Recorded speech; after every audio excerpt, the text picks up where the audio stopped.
Bom dia a todos, sejam muito bem-vindos. Estamos, nesse momento, mais de 70 pessoas, 70 participantes, né? Meu nome é Nádia Staruca, sou coordenadora do Fórum do Campo Lacaniano de Blumenau em Formação. Vou iniciar, então, apresentando a nossa convidada, uma satisfação imensa recebê-la aqui, Elizabeth da Rocha Miranda, membro do Fórum do Campo Lacaniano do Rio de Janeiro, doutora pela UERJ e professora da especialização da PUC do Rio e autora do livro Desarrazoadas, Devastação e Êxtase.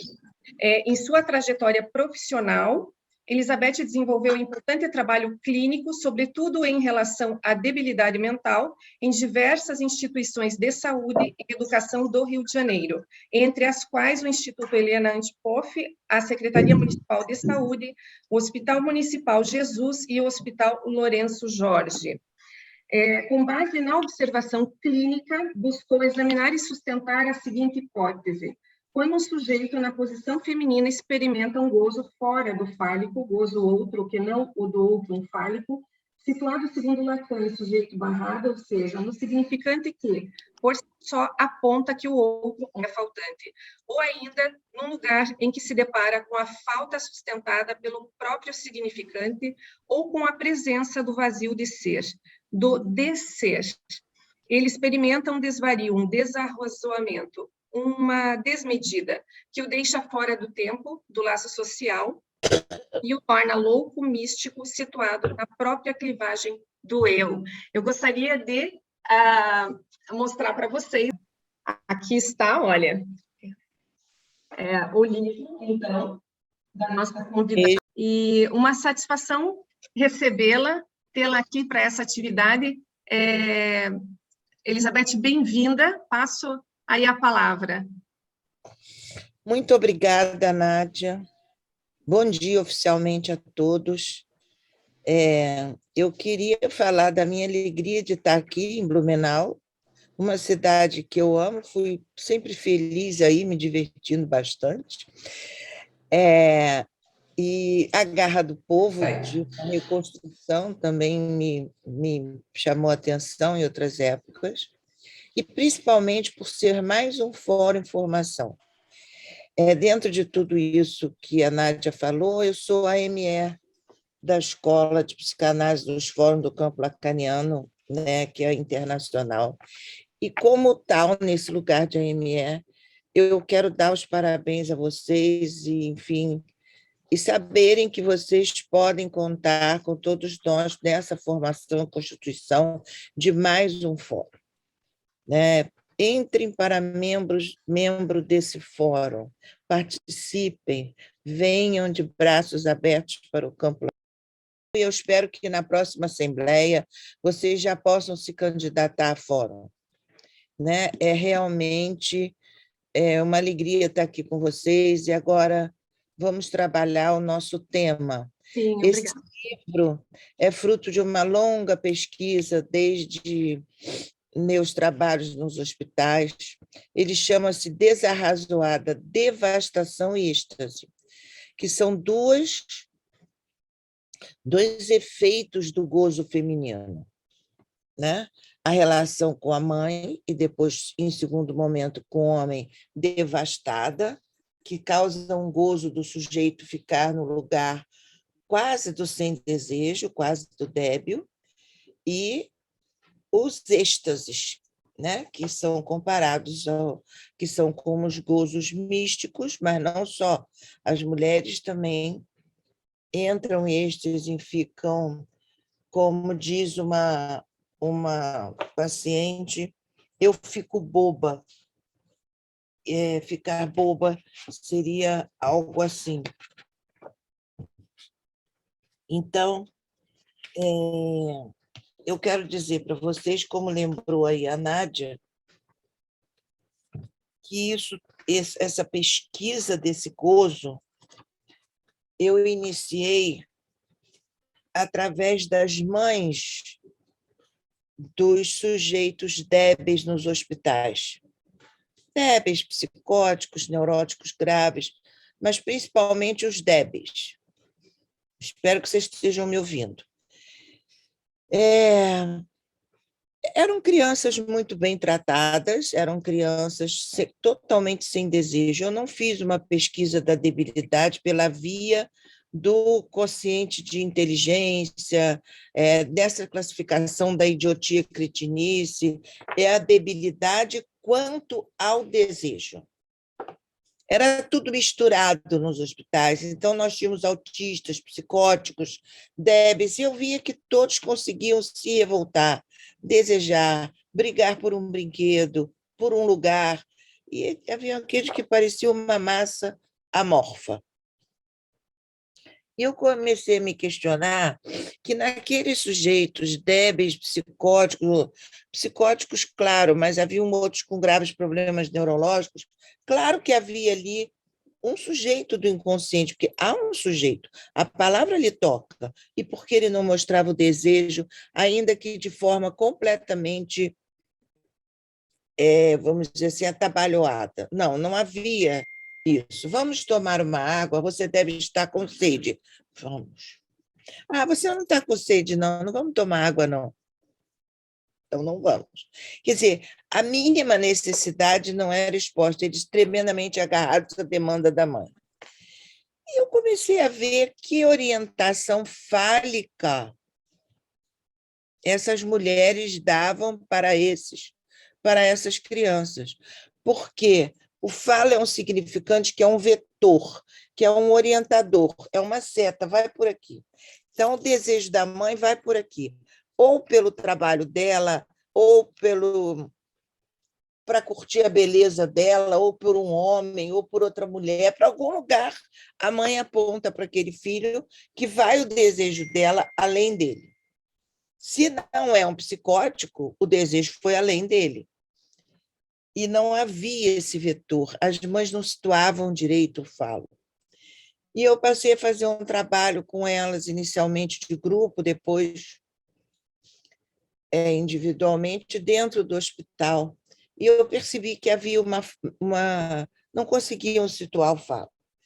E aí aquilo me ficou, eu guardei aquilo tudo, aqueles escritos, aquelas entrevistas todas, e avançando nos estudos, eu concluí que elas realmente não situavam o falo, porque elas estavam suficientemente devastadas. E a devastação é isso. E sempre tinha algo de uma devastação que surgia especialmente na adolescência, na história delas.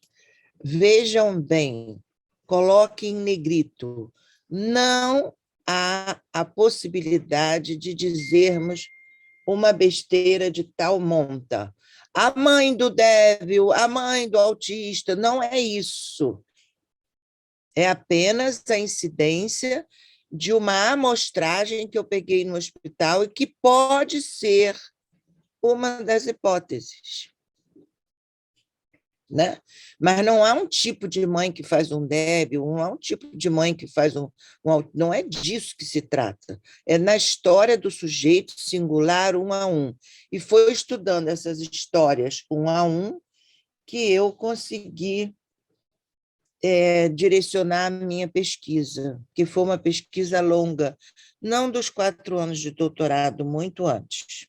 E continua até hoje. Então, eu vou trazer para vocês aqui algumas que estão no início do meu livro, mas eu não vou me prender a ele, porque vai ficar muito chato, mas esse pedacinho aqui eu gostaria de mostrar. Ela chega assim, Maria tem 30 anos, é odontóloga, e chega ao consultório porque não consegue fazer o luto pela perda do amor de sua vida. Ele não suportou o choro compulsivo que me assaltava a cada orgasmo. Ele tem razão. Acho que sou louca.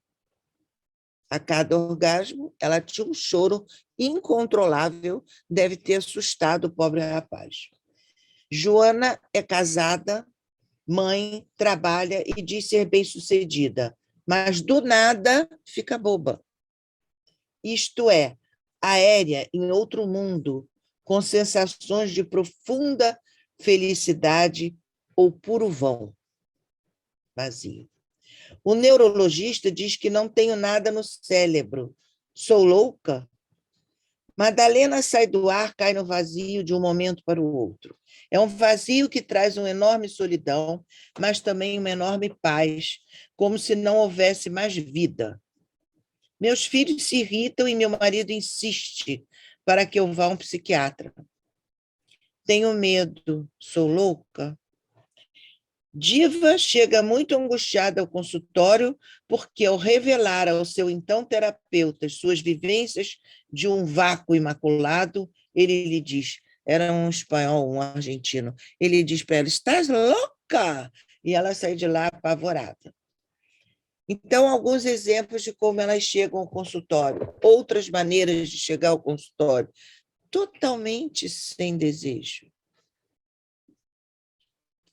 Existe aqui no Rio, deve existir em todo o Brasil, um núcleo de mulheres que funcionam tipo alcoólatras anônimos, que se chama MADA, Mulheres que Amam Demais. Evidentemente, elas não amam de mais nem de menos, elas não amam, elas estão inteiramente devastadas. A devastação, ela vem primeiro da mãe, sempre a mãe, a pobre mãe. E o marido, o homem, é o segundo nessa devastação.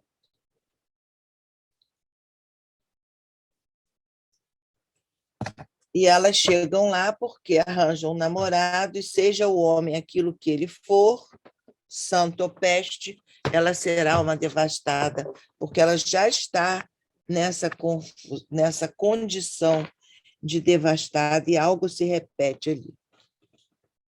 Então, tanto na literatura quanto na clínica psicanalítica, as duas testemunham os efeitos devastadores que uma mãe pode ter para seus filhos. Mas a relação entre uma mulher e sua mãe revela ser o terreno privilegiado para a devastação. Por quê, né? Existem homens devastados pela mãe também. Uma primeira questão, homens colocados na posição feminina.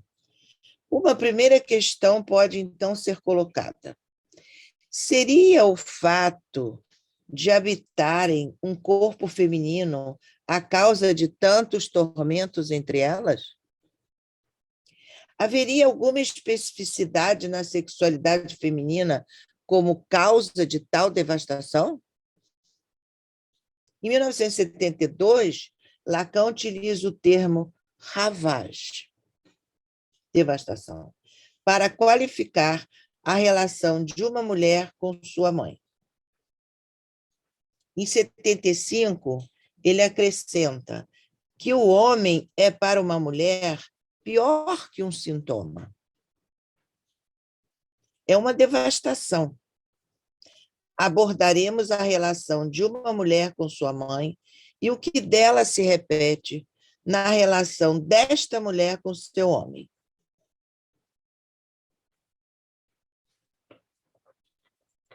Existem mulheres tão devastadas que acabam não chegando no momento do homem. Homem aqui é o parceiro, porque pode ser uma outra mulher. A mulher encontra o gozo feminino com um homem, com outra mulher ou com Deus, se for o gozo místico. Esse gozo que a deixa fora de si e desarrazoada. É preciso dizer que não há a categoria no humano, não há a categoria na espécie humana de mãe. Ninguém nasce mãe. E ninguém morre mãe. Na verdade, a maternagem, ela tem um período para o humano. Mas como nós somos seres de fala, quando se diz mãe, há um impedimento àquela mulher. ela é mãe, é proibida.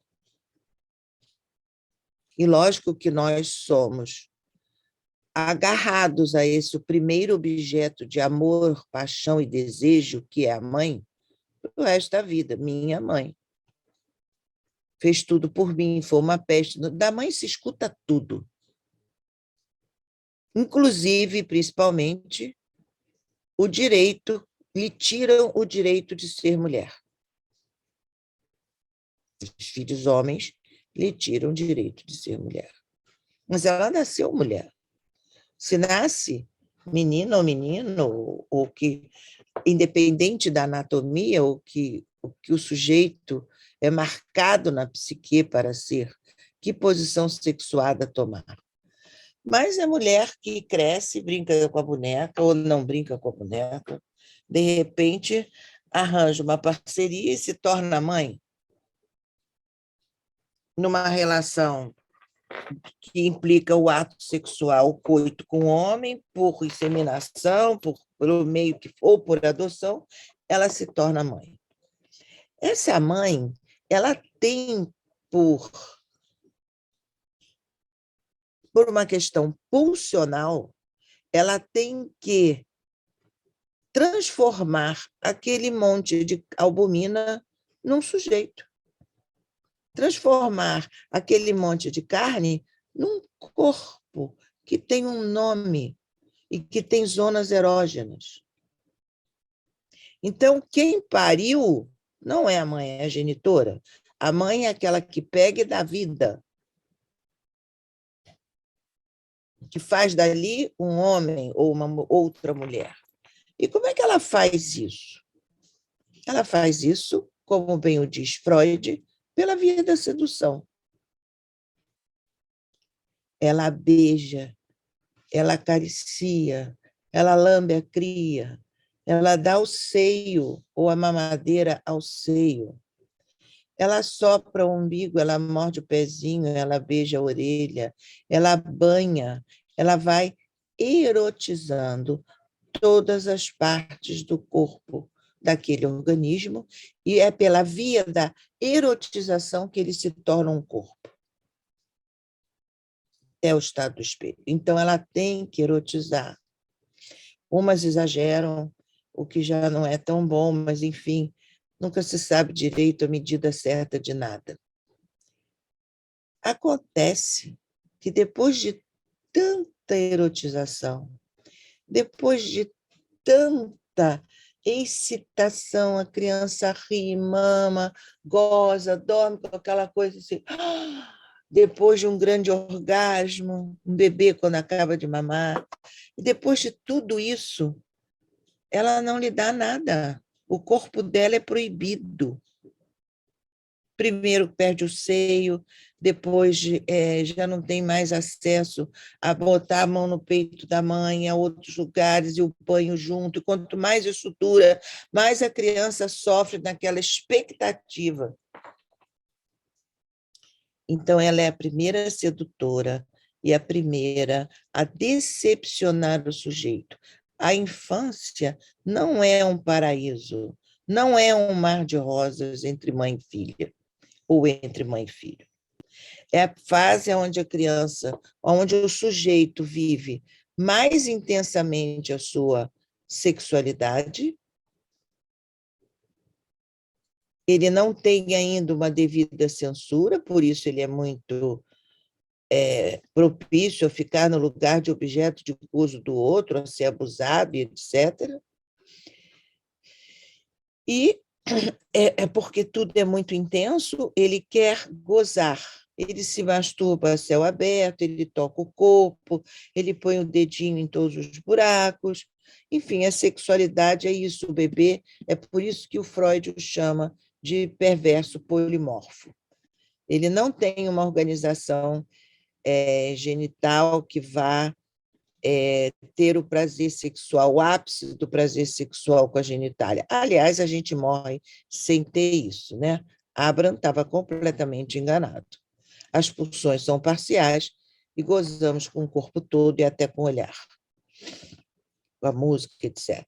Mas há uma certa organização psíquica que a criança não tem, e ela sai procurando este prazer que lhe é prometido, e quanto mais prometido, mais excitada ela fica.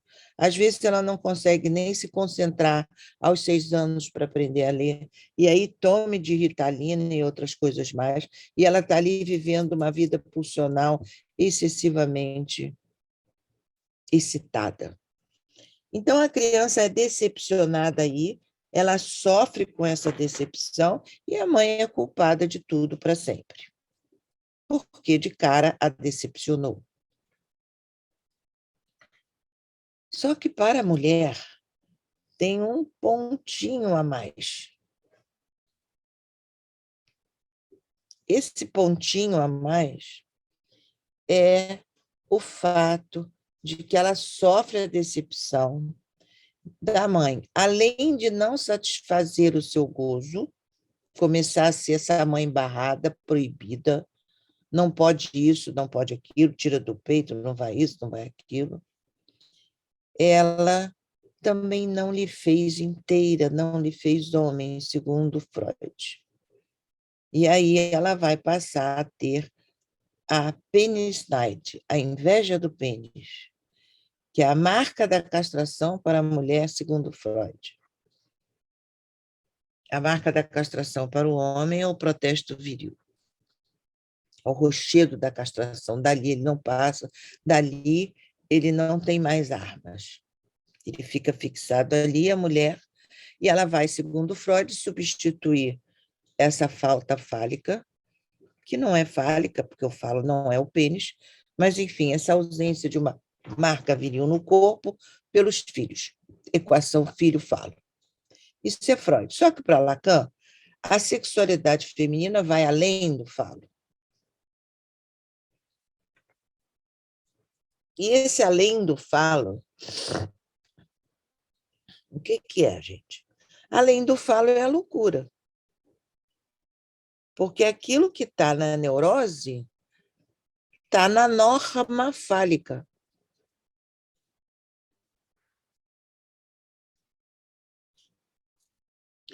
Então, eu vou falar rapidamente dessa norma fálica.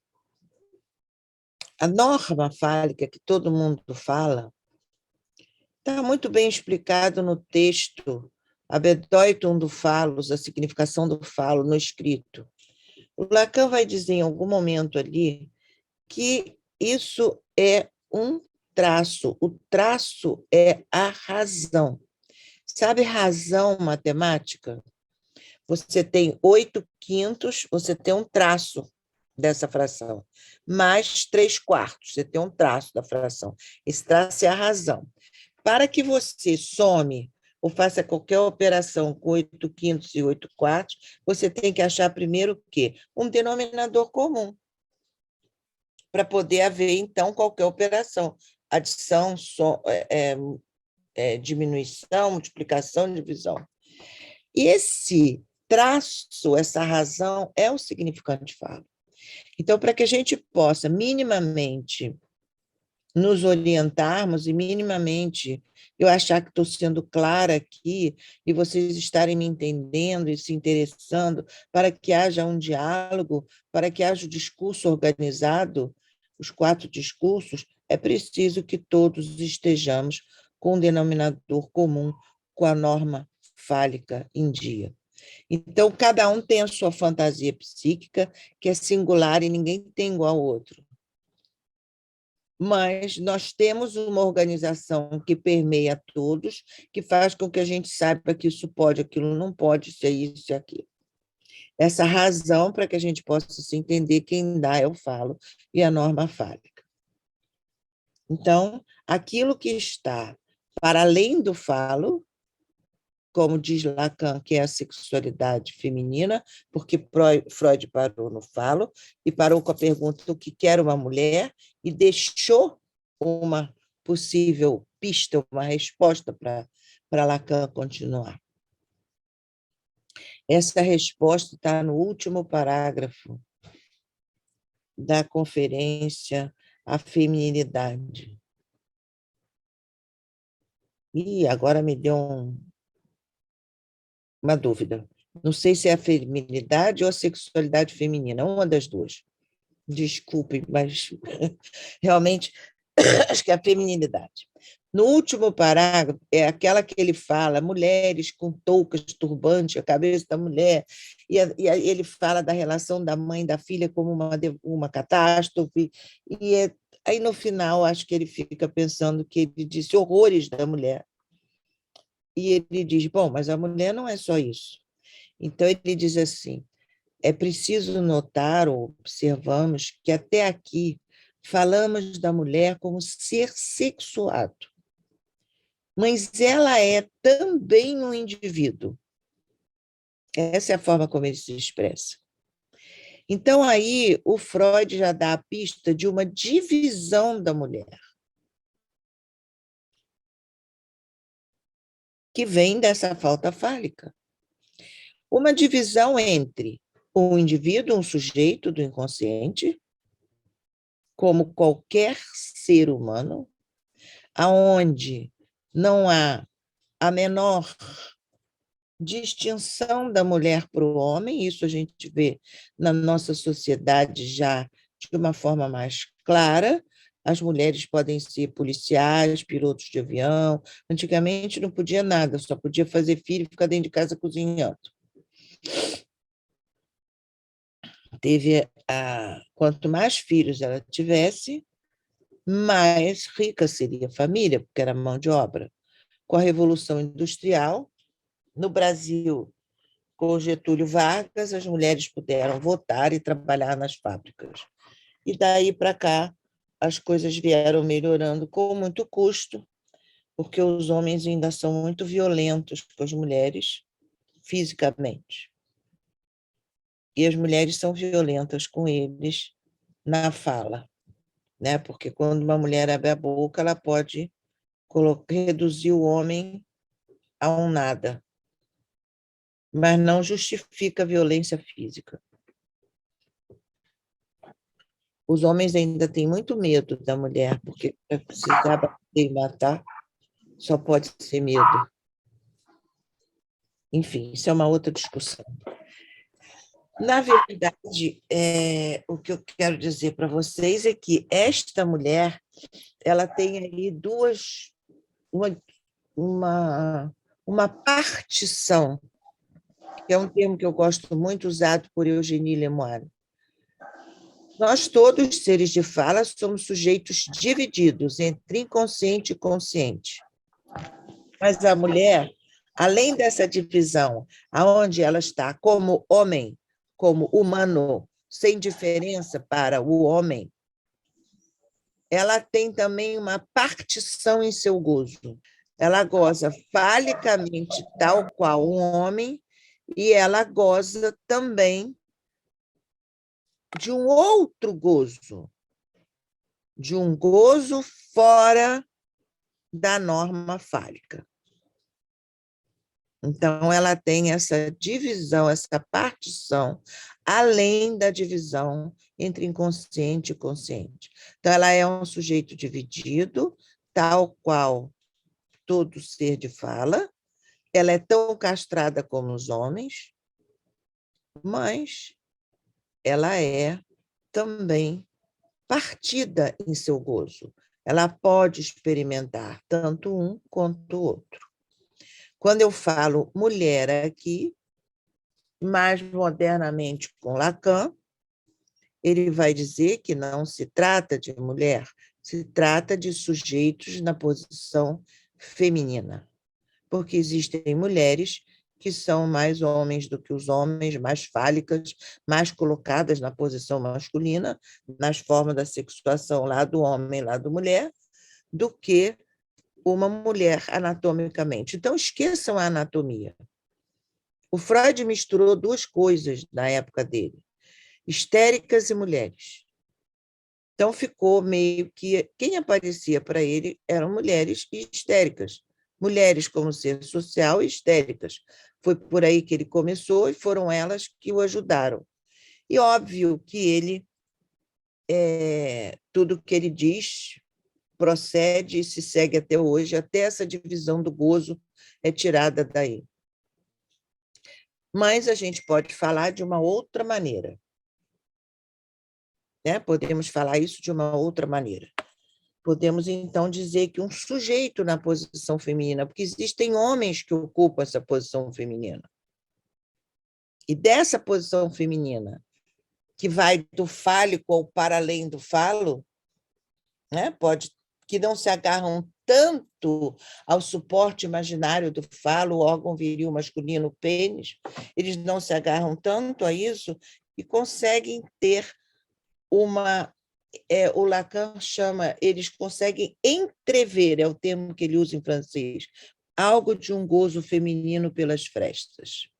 Então, ele vai fazer aí uma diferença entre Teresa d'Ávila, a rainha do gozo feminino, que é o gozo místico, e que vai dizer, era uma judia, a maior santa da Igreja Católica, foi obrigada a deixar a ser nova cristã, e São João da Cruz. E ele vai dizer que Teresa, tudo que ela diz, e ela diz, porque eu estudei todos os textos dela, os livros dela, ela diz aquilo para não ir para a fogueira, porque, afinal de contas, ela fala, depois do êxtase, ela fala o que ela sentiu, que ela foi elevada a Deus. Na verdade, ela tenta descrever um êxtase que não tem palavras, mas na hora que ela está vivendo o gozo, ela não fala nada disso. E São João da Cruz, outro místico que experimenta o gozo, ele faz a moda masculina, ele escreve na hora do gozo.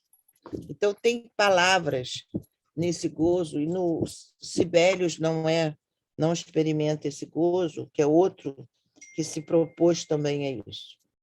Então, esse é um gozo que a mulher, na posição feminina, pode experimentar ou não. Não é obrigado que ela experimente esse gozo. Existem mulheres que ficam assim tão bem agarradas à norma fálica, ou porque colocam isso e ficam penduradas num Édipo nunca resolvido, que a mulher nunca sai inteiramente do Édipo, porque ela passa a vida procurando o falo, e daí, ai, meu pai, seja ela obsessiva ou histérica, ou ela se agarra no pai, ou ela se agarra no marido, ou ela se agarra num trabalho, ou ela se agarra demais e acredita demais na beleza dela, na obra, sei lá, ela quer amante, ela quer diamante, ela quer joias, ela quer ser topo e moda, qualquer coisa que ela se agarre, né? Esse grande, às vezes, um sucesso numa determinada área, ou ela se agarra aonde é o nosso ponto hoje, na maternagem. Ela larga de ser mãe e, para não sofrer, ela não larga de ser mãe e, para não sofrer as augúrias do ser mulher, ela gruda ali, ela larga de ser mulher para ser mãe. E aí dá uma confusão enlouquecida. Aí chegamos à loucura. Porque o que é a mãe, né? Ela é fálica, ela está do lado do todo, ela tem definição, é aquela que tem um amor incondicional. Mentira, não é incondicional. Não é natural ser mãe, não é obrigado a ser mãe para ser mulher e saudável. Eu posso não querer ser mãe, está tudo certo. Não é o único destino que tem que ser dado a uma mulher. Não é a única maneira de uma mulher ser feliz a maternidade, de jeito nenhum. Não há instinto para dizer, você nasceu, enfim, com ovários e vulva, e não sei o quê, seu destino é ser mãe, não tem nada disso. A maternidade ela pode ocorrer ou não. Pode ser um desejo ou não. E a forma mais saudável é que enfim, nada é muito saudável porque não somos seres naturais. Saudável na concepção que se dá hoje de saúde, que, aliás, eu fico assim, uma parte abismada, porque é uma procura para não morrer, né? Então, a gente não come ovo, não come glúten, não come não sei o quê. Tu te ouviu o glúten dizendo para o ovo, num meaning desse? Não é triste, não, isso passa, o ovo dizendo para o glúten. Enfim, cada hora é uma moda para eternizar a vida. Antigamente, a morte era gloriosa. Morria-se pela pátria, ia-se para a guerra defender a aldeia. Morria-se por uma mulher, um homem em duelo. Uma mulher morria por um filho. Hoje tem ninguém quer morrer, todo mundo quer a vida eterna, é vegano, é ortomolecular, e tome. Então, a ciência, a saúde da ciência, a gente tem que questionar até onde tudo isso é tão saudável, se você pode chamar de saudável, porque envelhecer é saudável. E tem que saber envelhecer. Né? A gente se agarra naquilo que é possível e se diverte com aquilo que é possível. Mas, enfim, voltando ao nosso tema, a mulher não é obrigada a ser mãe, mas algumas se agarram na maternidade para o resto da vida e os filhos ficam eternos devedores da minha mãe, tão dedicada e amada. Uns homens não conseguem casar, não conseguem colocar outra mulher. Isto é um homem devastado. Outra mulher, outro homem, o objeto não importa. Não consegue colocar outro objeto para além da mãe. Então, ficam ali e isso é uma devastação.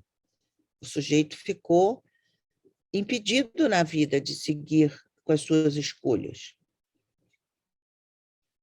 Porque essa mãe ocupa espaço demais. Por quê? Porque ela não consegue colocar o desejo dela suficientemente para além do filho.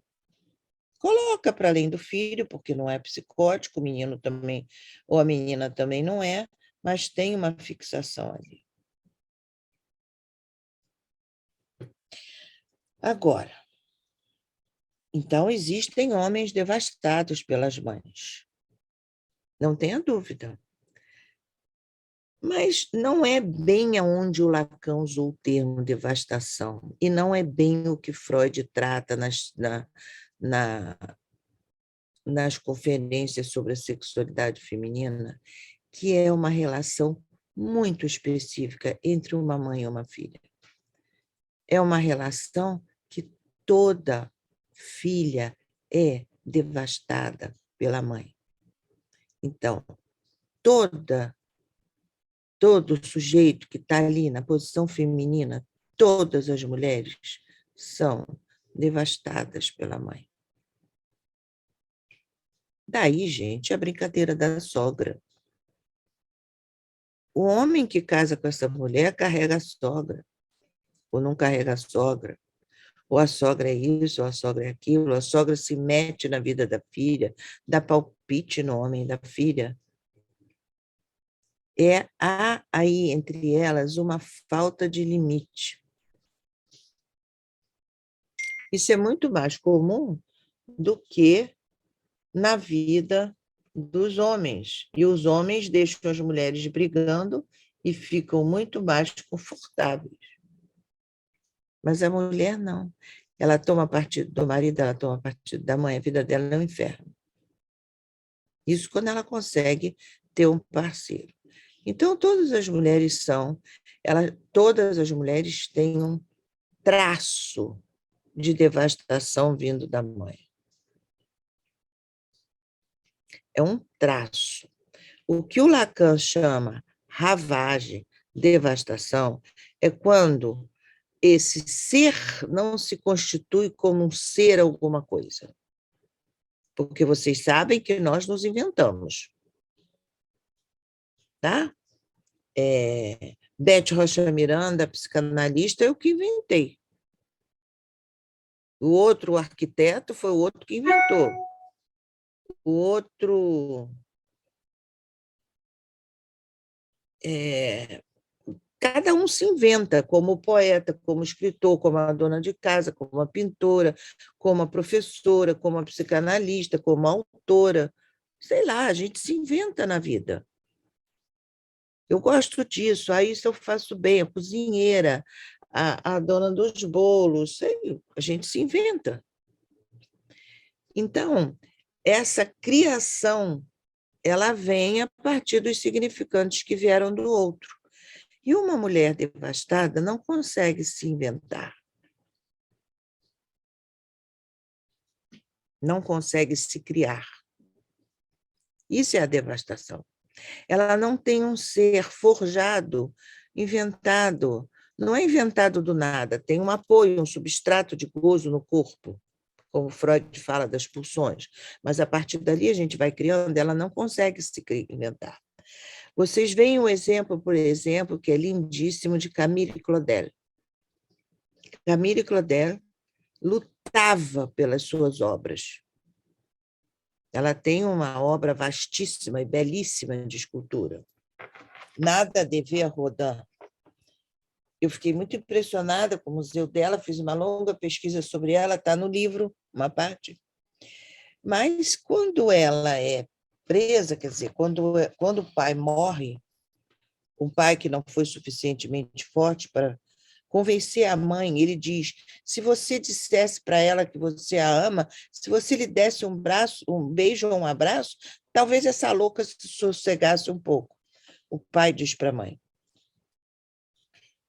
E ela tenta lutando, e ela acha que vão roubar as obras dela e as ideias dela, porque nada é legítimo para ser dela, tudo pode ser roubado. Isso é a devastação. E aí, num determinado momento, o pai morre, o irmão, o grande escritor Paul Claudel, escritor que escreveu a trilogia, né, do pai e tudo mais, ele Partage de Midi, etc., ele, com a mãe, internam ela, mandam ela depois para o sul da França, em Montedevergues, e nunca mais permitem que ela saia de lá. Ela teve alta, todo ano mandavam carta dizendo que ela não precisava ficar lá, que ela não precisava ficar lá. E a mãe mandava mais dinheiro para o asilo para não sair de lá, porque ela era vergonha. A mãe também foi devastada em seus princípios por uma filha que, nessa altura, foi trabalhar num ateliê do Rodin como aluna e serve de modelo nu para Rodin, tem filhos com Rodin e faz aborto, coisa que o Paul Claudel, como católico, nunca admitiu. E o Rodin não era casado, mas ele tinha uma relação estável, como se diria hoje, durante mais de 30 anos com a Rose Berré, e ele casou com a Rose Berré no leito de morte, e ela sabia disso, mas ela vivia em Paris com ele e a Rose Berré nos arredores. Então, ela leva o amante casado para dentro da casa da mãe, para um jantar. E aí, quando o Rodin resolve cortar a história, ela começa a aparecer com aqueles decotes exagerados de espartilhos, seios para fora, a boca altamente pintada, os cabelos desgrenhados lá, como é que é, Brigitte Bardot, tudo assim na cara, umas coisas que não se usava na época. E a mãe morria de vergonha, porque era uma família evangélica, protestante, né? Era protestante na época, e que tinha um nome, isso, aquilo outro, e ela era o escândalo da sociedade. Então, ela também devastou a mãe, mas a mãe trancou-a lá e com dinheiro nunca mais deixou ela sair. O que eu quero dizer é que ela tinha uma obra, não foi suficiente para ela se agarrar a essa obra. Sair de uma devastação é muito difícil, mas o importante é que quando ela chegou no hospício, primeiro foi para Saint-Étienne, em Paris, nunca mais ela esculpiu nada.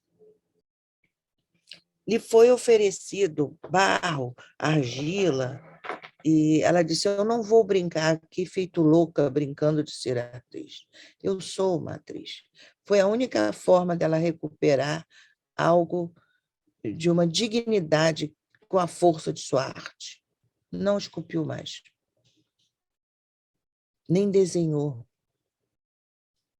Então, foi um protesto. Cada vez que lhe ofereciam para que a grande artista fizesse algo, ela dizia não. E morreu lá devastada, aos 73 anos, tendo ficado 43 internada, sem necessidade. Enfim, então a devastação é uma situação muito complicada para nós tirarmos dessa situação. Eu quero, antes de falar para vocês mais sobre isso, dizer que eu só tive sucesso quando consegui, na clínica, quero dizer, direcionar, fazer do falo um vetor para essas mulheres. Uma delas, uma obsessiva muito devastada, ela conseguiu ser jogadora de tênis, de golfe. A outra foi tocar violão e começou a fazer pequenos shows no bairro, shows beneficentes, e foi por aí. Tinha condição financeira para isso. A outra conseguiu assumir alguma coisa do seu fazer, que era medicina, mas era sempre aquela pessoa que não abria a boca. Que o doente era capaz no hospital de não saber o nome dela, nem que ela tinha estado por ali. De tal forma, ela se subtraía do ambiente.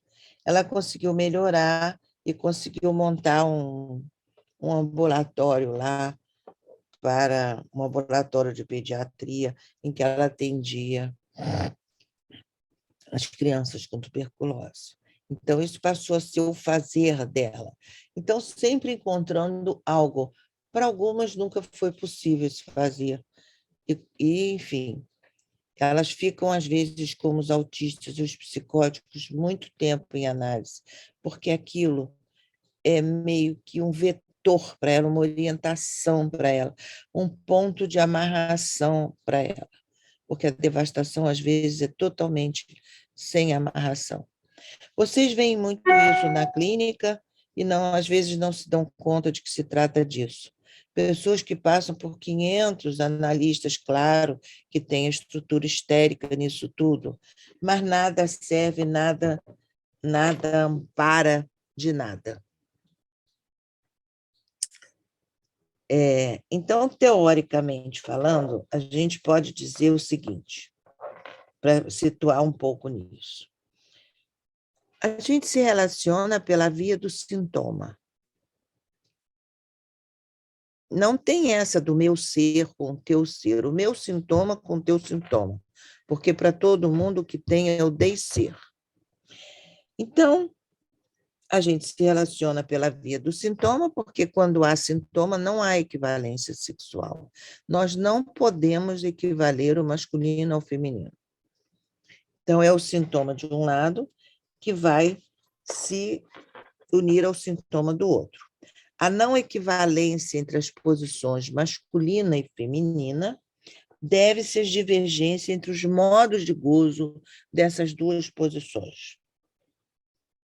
O gozo feminino, ele difere do gozo masculino e marca uma dissimetria entre os parceiros dos dois sexos.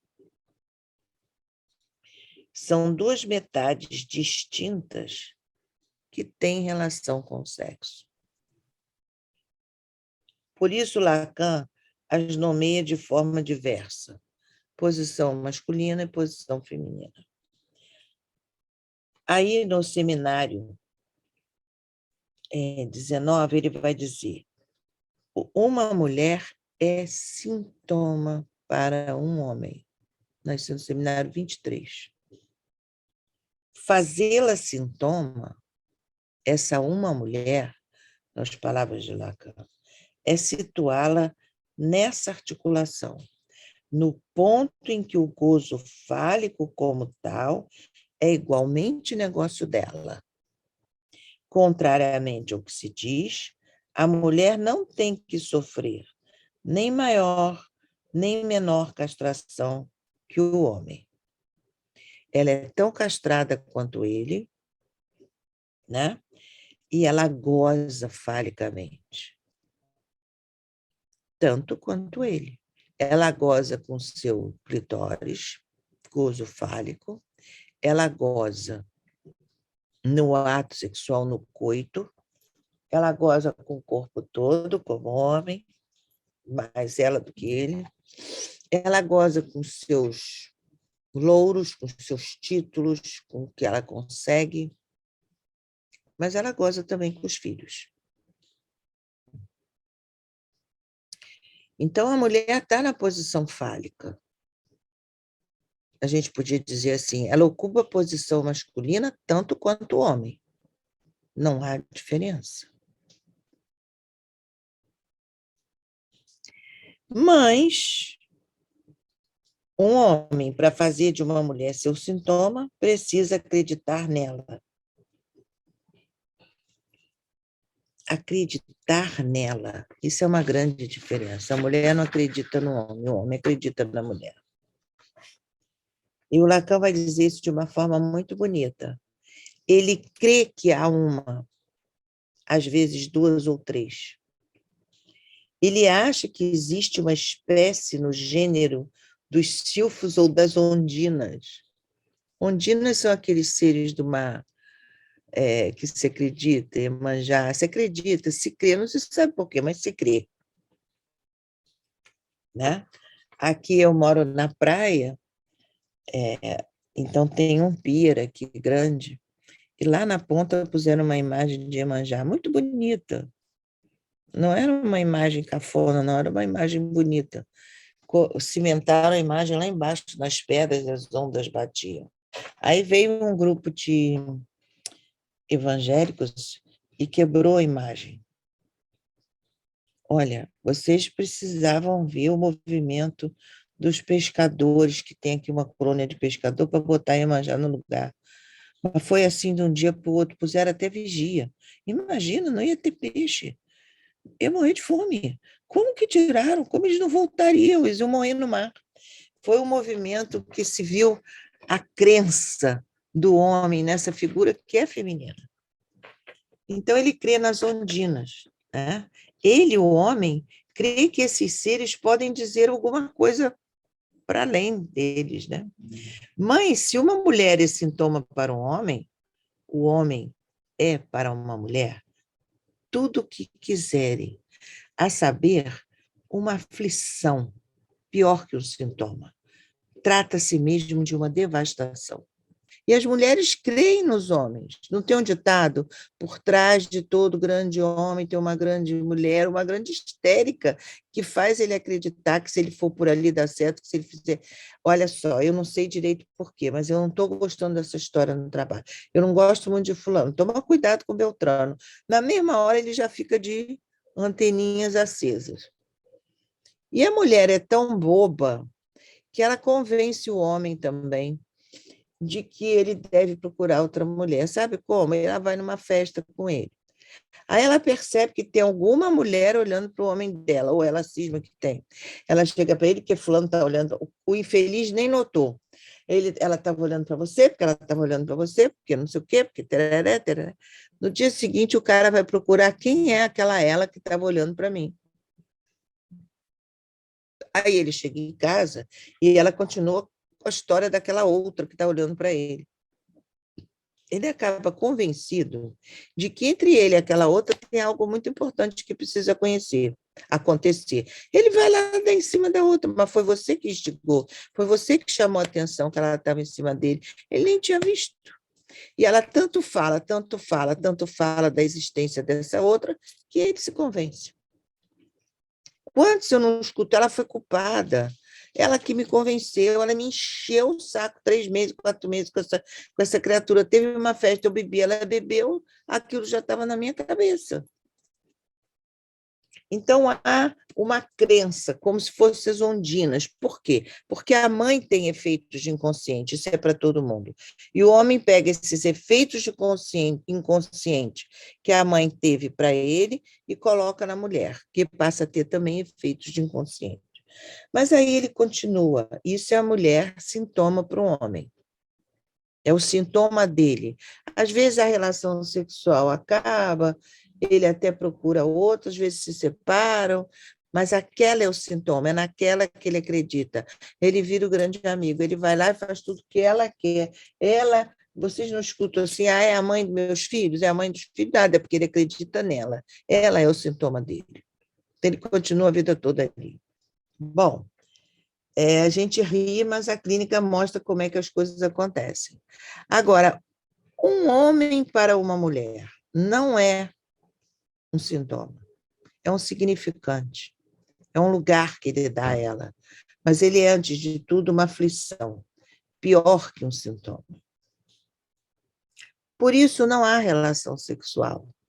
E o encontro sexual entre um homem e uma mulher só se dá por meio do sintoma, que é para cada um o que suporta o outro sexo.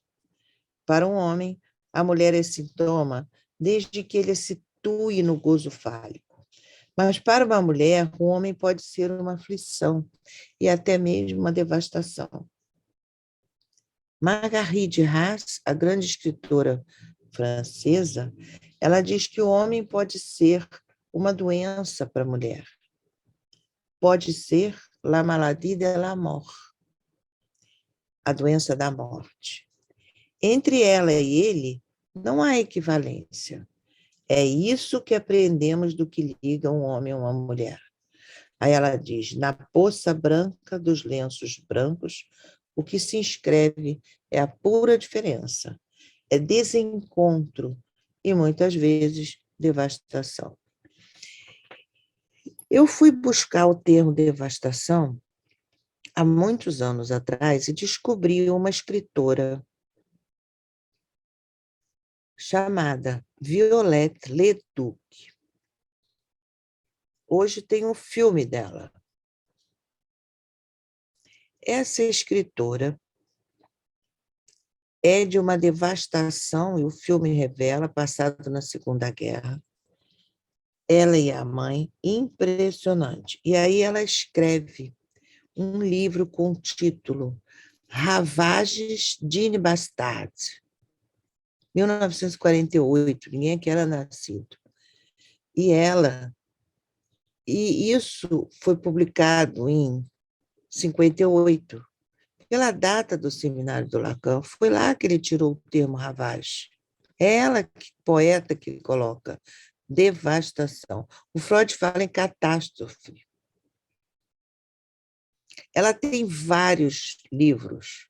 É uma história muito interessante, eu até escrevi um trabalho sobre isso, tem um filme. Por quê? Porque ela descobre a Simone de Beauvoir. Quando ela chega na casa de um amigo escritor e vê um livro gordo, como é que uma mulher pode escrever um livro com mais de 1000 páginas, 300, 400, sei lá quantas páginas? E ela aí começa a perseguir a Simone de Beauvoir. E a Simone de Beauvoir adota ela. Por quê? Porque o Sartre, na época, tinha adotado o Genet, que era um menino de rua, um menino do crime. Ele vivia na rua, roubando e fazendo de todas. E o Sartre coloca ele para... É um perverso de estrutura. O Sartre coloca ele para escrever e ele se torna o grande escritor francês. E o Sartre escreve, corrige, escreve, é assim, é assado, consegue acarimar para o bico o livro dele, aí Genet vai. Genet não era fácil. Genet era preso, era homossexual, e o que mostra a perversão dele são atitudes assim. Ele andava com uma latinha de vaselina no bolso, ele entrava na cadeia, passando a latinha nas grades, assim, trrr, como quem diz, cheguei, vai ter farra. Então, aquilo que os outros pensavam, que iam estrupá-lo, maltratá-lo, e me desculpe o termo chulo, enrabado, etc., ele dizia, estou querendo. Acabava com a graça do outro. Então, ele tinha essa coisa perversa. Nos livros a gente vê nos personagens dele.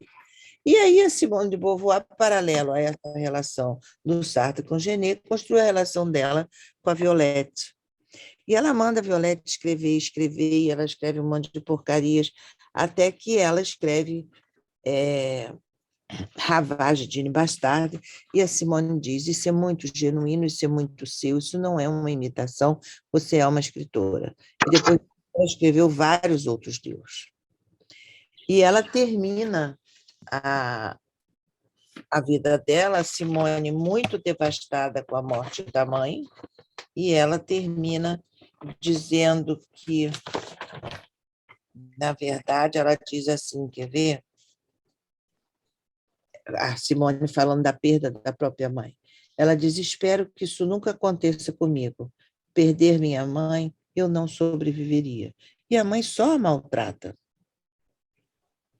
Violette Leduc morreu em maio de 72, com 65 anos, 7 anos depois de publicar A Bastarda, em 64, e 8 meses antes de sua mãe, deixando-nos em seu romance uma bela lição do que são as ravagens entre mãe e filha e também do que a arte literária pode fazer por um objeto devastado.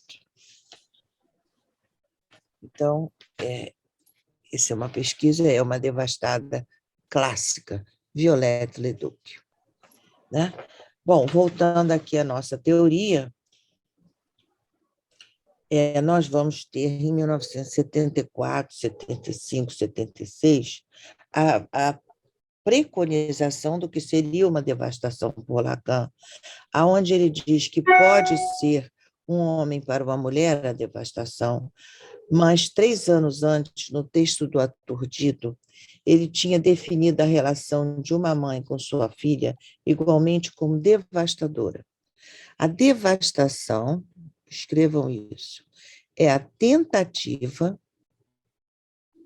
de fazer a relação sexual existir, isso sou eu que estou dizendo, entre uma mãe e uma filha. A relação sexual, que a gente já viu que não existe, que o homem é sintoma para a mulher é sintoma para o homem, mas o homem é aflição para a mulher, são posições diferentes se relacionando com o sexo, não há equivalência, então não há relação ao ato sexual, mas fazer relação no sentido matemático não faz. Então, uma filha tenta fazer isso com uma mãe, e uma invade o corpo da outra. Elas tentam ter uma relação que, na verdade, exista acima de tudo, que a mãe e a filha façam um, que é o sonho de todos nós. Então, na devastação, isso pode acontecer. Mas aí, em 72, no Aturdito, o Lacan vai dizer: a elucubração freudiana do complexo de Édipo, que faz da mulher um peixe na água, pela castração ser nela ponto de partida, Freud diz, quer dizer, como a mulher já vem castrada pela ausência do pênis, ela lida com a castração muito melhor. Ela é um peixe na água na castração. Contrasta dolorosamente com a realidade de devastação que constitui na mulher, em sua maioria, a relação com a mãe, de quem, como mulher, ela realmente parece esperar mais substância do que do pai, o que não combina com ele, o homem, o pai, ser segundo nessa devastação.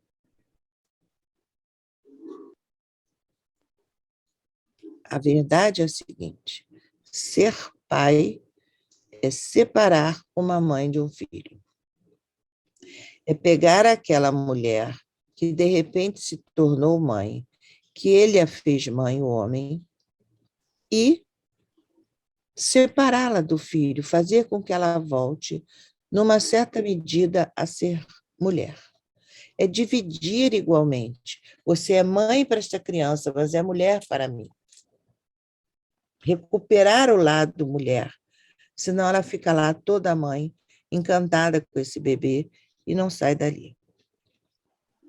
Então, na verdade, na devastação é porque a filha espera da mãe algo de uma substância maior, algo que possa ser dito assim: me ensina o que é ser uma mulher para o homem. Nem Freud respondeu isso. Ou o que é ser uma mulher para outro homem. Ou o que quer uma mulher. Ou o que eu faço com essa sexualidade, que afinal tem que fazer um giro forçado, um tour de force, como dizem lá os franceses, o Lacan, para sair da posição de homenzinho da mamãe, como diz Freud, sair da posição do bebê fálico, largar a mãe como objeto de amor e desejo, passar a ter o pai como objeto de amor e desejo, largar a identificação com o pai para ter a mãe e passar a ter uma identificação com a mãe para ter o pai e depois o homem. Faz uma confusão que se dá em 3 momentos. Muitas ficam no meio do caminho, no complexo de masculinidade, outras partem para a homossexualidade. Esses 3 momentos estão muito bem descritos em Freud e já está masticadinho aí no meu livro. Então, na verdade, quando a mulher chega a se constituir mulher, ela já vem forçando uma certa relação com a libido que é masculina e é dela. E é por isso que as mulheres hoje não ocupam mais essa posição passiva diante da libido. Elas vão lá, elas querem aquele homem, elas querem a outra mulher, elas partem para a ação. E o homem não sabe ainda muito bem lidar com isso. Na verdade, gente, as mulheres sempre escolheram. Só que antigamente era desfilar, passar a mão no cabelo na fila do banheiro na festa, levantar um pouquinho as 7 saias, mostrar o tornozelo, pegar o leque, sei lá, cada época teve lá o seu código que a mulher dava um sinal verde para o homem. Ou seja, ela chamava a atenção dele, ela fazia ele olhar para ela e ela dava o sinal verde. Mas hoje elas são mais diretas. O que a gente encontra em Freud a esse respeito? Essas afirmações lacanianas que eu disse há pouco podem ser aplicadas retroativamente às formulações freudianas. A respeito da relação mãe-filha, Freud, na conferência Feminilidade, conclui que o parceiro da mulher herda a relação que ela tinha com a mãe. A mulher repete com o homem as queixas feitas à mãe e referidas ao Penisneide, repetição que torna o homem alvo da reivindicação fálica. No entanto, a relação entre uma mãe e sua filha não passa apenas pelo registro fálico e da consequente reivindicação. Isso é o lugar comum que a gente vê. A mulher quer que o homem lhe dê um lugar fálico, lhe dê uma extensão, lhe dê filhos, lhe dê tudo que a mãe não deu.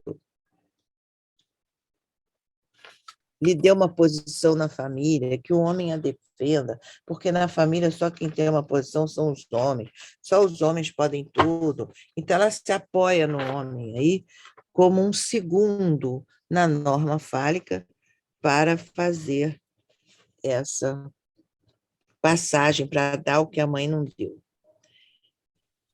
Em razão do lugar que ocupa na estrutura do sujeito, a mãe está fadada a incorrer na censura, seja qual for a estrutura inconsciente que rege o sujeito em questão.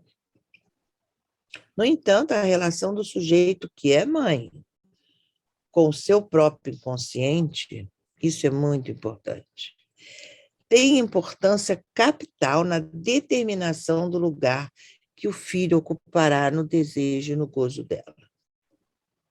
É preciso nos perguntar, diz Lacan, em cada caso, por qual caminho passam as fantasias para ir da mãe ao filho, e talvez isso nos colocasse na própria via pela qual eles retiram suas incidências afetivas. Quer dizer, dependendo do caminho que rege essa relação mãe-filho, o filho vai ter lá as escolhas afetivas e vai reproduzir isso de uma ou de outra forma. É esse desejo inconsciente da mulher que é mãe. É inconsciente. Mas a mulher vai pagar o pato.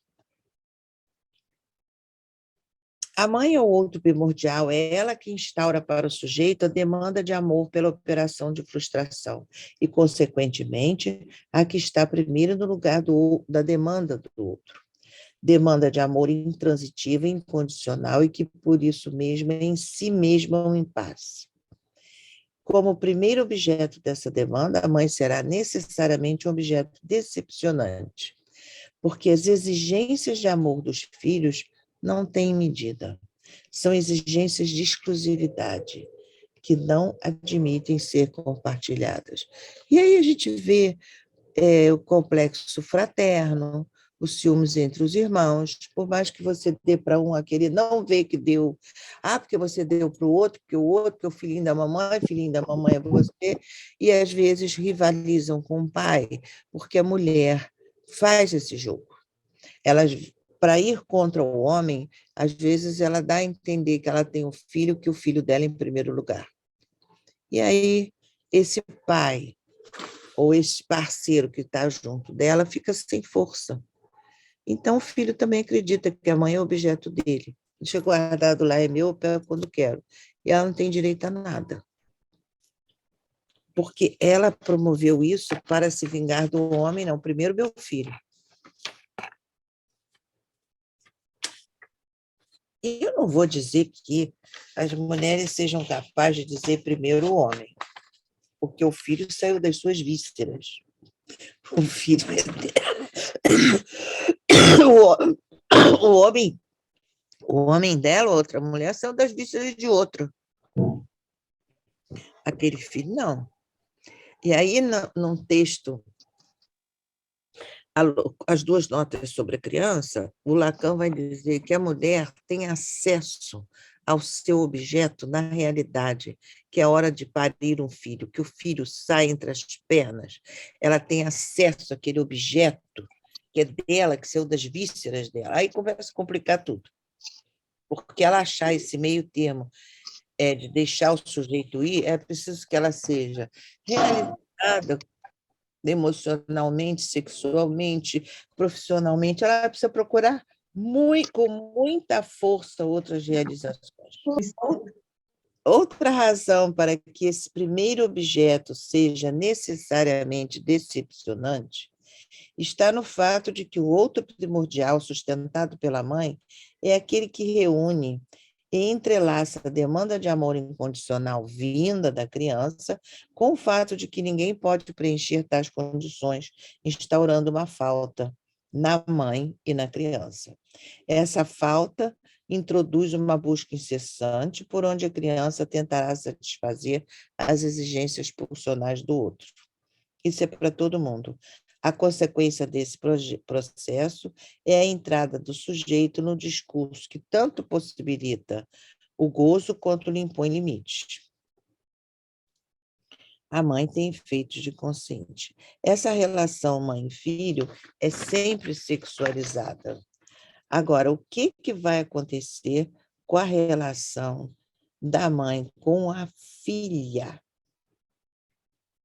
O Lacan vai dizer que na relação da mãe com seu filho ou filha, um resto sexual não drenado pelo falo e, portanto, não acessível à análise, isso é muito importante para a gente, que constitui uma das razões que faz com que o discurso da mulher, que é mãe, seja sempre legiferante e, por toda a vida, carreguemos a marca de seu desejo e os estigmas de seu gozo. Ninguém escapa do desejo do gozo da mãe. Disto resulta um assujeitamento à sua demanda, ao seu desejo e ao seu gozo. Os ditos da mãe instituem uma lei caprichosa, ilimitada sem mediação fálica, na medida em que herdam as propriedades do gozo feminino, não todo fálico, conforme Lacan no Seminário 20.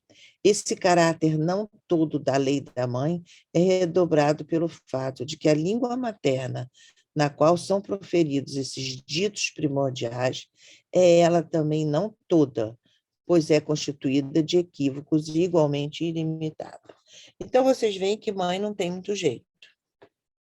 Ela tem que seduzir e depois ela tem que frustrar.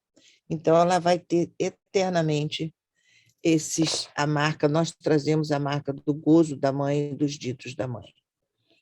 Inclusive nos fenômenos psicossomáticos, o que aparece com muita evidência. Agora, a relação de uma mãe com sua filha torna-se um fato à parte, algo especial, porque tanto uma quanto a outra não tem a amarração fálica necessária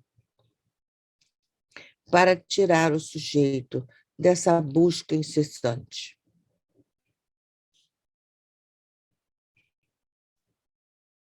Então, acho que a gente pode dizer que os homens se satisfazem dentro daquilo que é fálico. Ele é um cara que constituiu família, fez filhos, sustentou a família, levou a família bem, os filhos se foram, agora ele está bem posado, com dinheiro no banco, vive confortavelmente, recebe os netos, está tudo certo. Ele tem tudo que aquilo que a norma fálica. Ele foi um grande comerciante, um grande engenheiro, um grande professor, ou se não foi grande, foi um professor, engenheiro, um açougueiro na medida certa, e constituiu família, e criou os filhos. Ai, meu pai, botou a ordem no recinto dele, arrumou a vida, está tranquilo. Tudo dentro da norma fálica. A mulher não, ela sai da norma fálica. Então, ela pode ter tudo isso, mas ela tem um a quem? E quando são duas mulheres, as duas têm. Então, não basta procurar naquilo que está fora uma satisfação fálica, porque o gozo dela vai para além disso.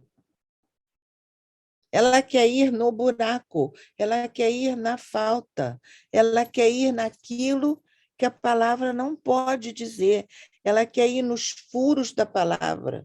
E aí ela quer ir na poesia, que é não toda fálica. O Lacan diz que a mulher é feita dessa conjunção de palavras. Ela é feita de palavras. Isso está no Seminário 20. Essas palavras não sustentam o que é a feminilidade, o que é um homem. O que é ser um homem? É muito mais fácil de dizer. O que é ser uma mulher? É mãe? Não, a mulher não é mãe. A mulher é tudo e não é nada, porque não tem algo que a defina. E o Lacan diz que ela não existe. Então, na relação de uma filha com a mãe, são duas querendo esse além de algo que não existe. Então, elas querem uma completude, elas querem uma idealização muito difícil.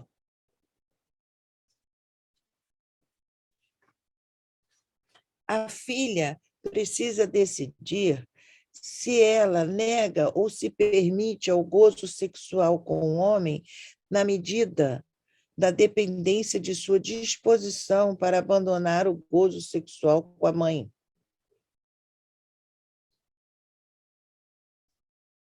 Isso parece assim um absurdo, mas não é.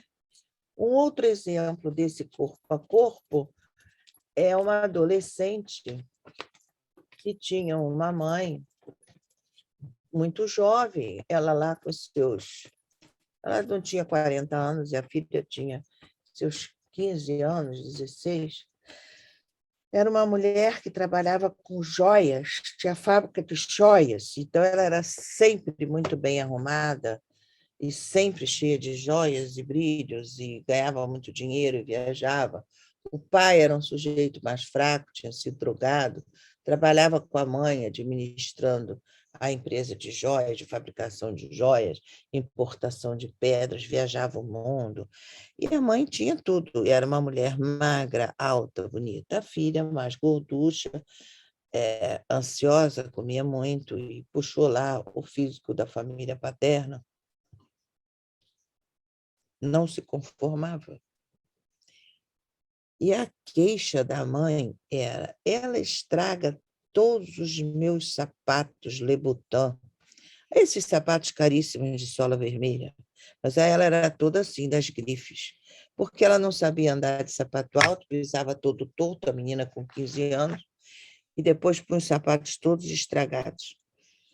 A menina estragava toda a maquiagem dela, e que não havia o que fizesse, porque era de propósito. Então, a mãe também tinha essa rivalidade com a menina, porque essa mãe era uma mineira bem nascida, e esse pai era de uma família onde todos se drogavam, todos se perderam, eram da periferia, mas ela gostou dele, ele tirou ele da droga. E ela, então, tudo que vinha do pai, a filha era muito parecida com a família do pai. Enfim, 1000 razões para uma devastação. Ela também implicava com a filha. Você está gorda, aí opera o peito, diminui o peito, aí faz não sei o que para tirar a barriga. Isso a criança tinha 14, 15, 16 anos. Até que um dia depois de idas e vindas, porque as duas se batiam dentro do consultório, praticamente.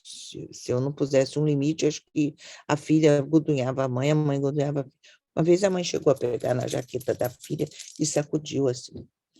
E aí, depois de muito tempo, ela se convenceu, uma das viagens dela, que viajava toda hora, a trazer o tal do sapato Louboutin, que eu aprendi com ela, de sola vermelha, que custa não sei quantos milhões, que eu fui ver, que porcaria é essa? Era um sapato assim, sabe? E aí ela trazia maquiagens importadas das grifes francesas e etc.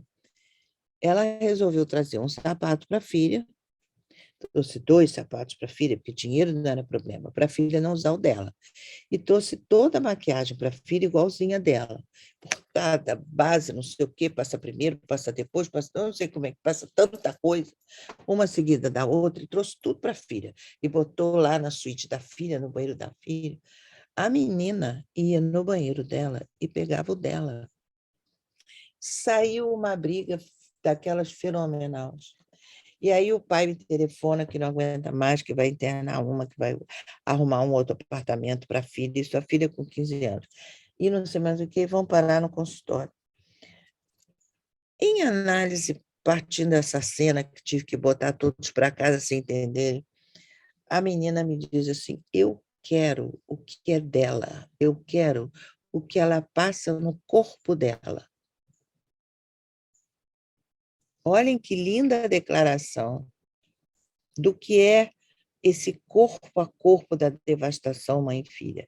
Eu quero a calcinha dela, eu quero a bolsa dela. Toda filha quer pegar alguma coisa da mãe. Toda não existe, né? Mas a maioria. Quer pegar uma bolsa da mãe, um vestido da mãe, uma bermuda da mãe, alguma coisa da mãe. Por mais que ela vá se fazendo independente. E você vai vendo que isso vai passando conforme a filha vai conseguindo construir o estilo dela e se desprendendo das coisas da mãe. Um perfume, uma joia, tem que ser o da mãe, não adianta ela ter igual. Ela quer aquilo que toca o corpo da mãe. Então, elas brigam pelas calcinhas, elas brigam pelos sapatos, pelas maquiagens, pelo pai e etc. Qual o papel do pai? Que papel o pai teria nessa devastação? Teria o papel justamente de sustentar a separação. Então, foi assim que nós terminamos. Então, é isso. No livro tem muita clínica, muita. Por isso, eu acho que vai ajudar muito a entender a devastação. Porque cada parágrafo teórico eu coloquei uma vinheta clínica. Muitas pessoas aqui agradecendo, parabenizando, Elizabeth. Sim, sim. Ok. Nós podemos, então, nesse momento, encerrar. Eu gostaria só de encerrar, se for possível, com uma poesia. É possível? Pode ser, Elizabeth? Gostaria de...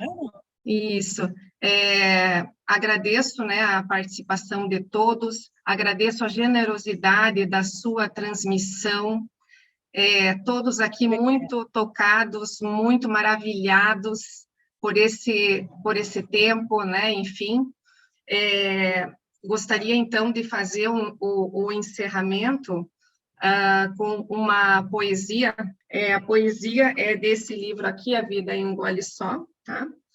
De quem é?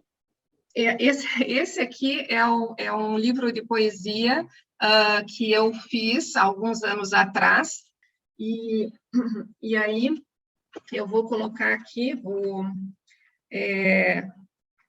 fazer aqui deixa eu ver se eu localizo aqui, vou ler essa poesia aqui, é um livro ilustrado, tá?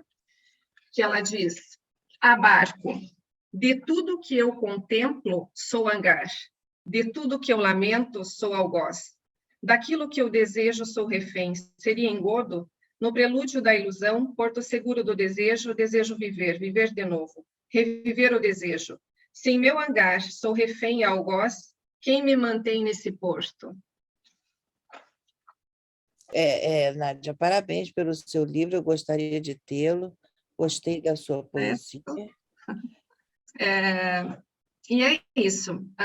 Agradeço a todos, então. Elizabeth, mais uma vez, quero deixar aqui o nosso enorme agradecimento. Eu gostaria de convidá-la a vir aqui. Ó, a Sandra está aqui, ó. A Sandra Girardi está aqui também. Olá, gostaria de deixar aqui o convite. Podemos conversar oportunamente para, né, se não sei da tua agenda, da tua disponibilidade, se não para o segundo semestre, para o ano que vem, gostaríamos de tê-la aqui presencialmente, né, num outro momento aí, no nosso espaço. Muito obrigada. E olha só, eu agradeço a participação de todos vocês. Foi muito gostoso estar aqui. Eu fico tão satisfeita. Não chego ao gozo outro, mas quase vou lá, quando eu vejo assim, muitas perguntas e todo mundo mostra que vocês ouviram, que vocês estão sabendo do tema, que vocês estão estudando o tema. Eu fico muito contente com isso, com essa troca. A cada pergunta a gente para pensar e aprende um pouquinho, né? Hoje, por exemplo, eu vou formular alguma coisa sobre a devastação e o fenômeno psicossomático, porque deve ter algo, porque eu falei no sentido de duas coisas que estão fora e alguém fez essa relação, então a gente está sempre acrescentando. Eu estou disponível, sim, com antecedência, se vocês quiserem, no segundo semestre, e vai ser presencial, que eu já não aguento mais a telinha. Eu não aguento mais, gente, muita aula, muita live. Eu já estou querendo live de verdade, com cheiro, carne, osso. Depois a gente toma um drink, começa a comentar o que foi estudado. Tem outro sabor, né? Tem outro sabor, é verdade, e tem vida, né? Fora, nós temos, assim, ótimas... é claro que o virtual, ele veio para agregar, porém, não substituir, não é? Quer dizer, nós temos aí novas possibilidades, mas eu já está, então, aí, digamos assim, convidada, e vamos, então, falar mais sobre isso, e vai ser uma alegria realmente recebê-la aqui, tá?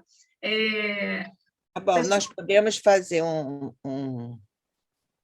um evento em que a gente faça seja comentado, por exemplo. Isso, sim. Porque aí a gente tem ao vivo e a cores, e tem vários sobre isso. Porque é interessante comentar, porque não se vê o filme quando se está estudando só como filme, pegando a luminosidade, as tomadas de cena, né? Mas a gente vê no diálogo os ditos que são devastadores, que não são. Como é que você pode dizer que aquele personagem é devastador? Principalmente esses que são documentados, como Violette Leduc, como Grey Gardens e outros mais. Então, vocês também podem fazer um evento assim. Bom, enfim, a gente faz aí como a maioria preferir. Claro, claro. Muitíssimo obrigada. Nós ficamos aqui mais de 3 horas, com mais de 100 pessoas praticamente o tempo inteiro. Então, eu quero agradecer realmente a todos. Se deixarem ali o contato, passarem o contato de vocês para o nosso e-mail, nós vamos informar das próximas atividades. Elizabeth, um abraço enorme, se sinta abraçada. Para vocês todos, bom final de sábado, obrigado pela escuta. Obrigada. E bom domingo. Tchau, tchau.